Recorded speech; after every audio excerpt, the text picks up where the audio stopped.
ಇವರಿಬ್ರು ಹೋಗ್ಲಿ ಸ್ಮಶಾನದಲ್ಲಿ ಮಾಡ್ತಿದ್ದೀರಾ? ಸೆಲ್ಫಿ ವಿಡಿಯೋ ಮಾಡೋಣ.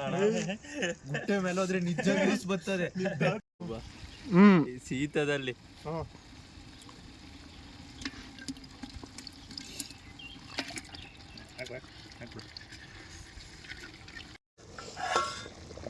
ಫೋನ್ ಮಾಡಿತ್ತು ನನಗೆ.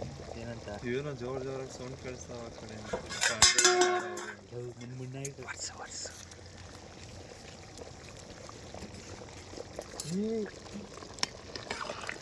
ಹಿಂಗೆ ಹೋದ್ರೆ ಒಂದ್ಸತಿ ಪೂರ್ತಿ ಹೋದ್ರೆ ಸಾಕು.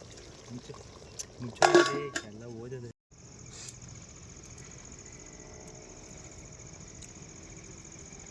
ಚೆನ್ನಾಗಿ ಕುದೀತಾ ಇದ್ದೀನಿ ಒಳಗೆ. ಅದು ಹಾಕ್ಬಿಡ್ತೀನಿ ಯಾವಡೋರಲ್ಲ ನೋಡಿ. ಆಗೈತಿ ಅಲ್ಲ, ಅವ್ರು ಬರೋ ತಕ ಇರಲಿ. ಅವರು ಸೀದ್ಗಿದ್ದು ಹೋದ್ರೆ ಏನು ಮಳೆ ಉರಿತದ.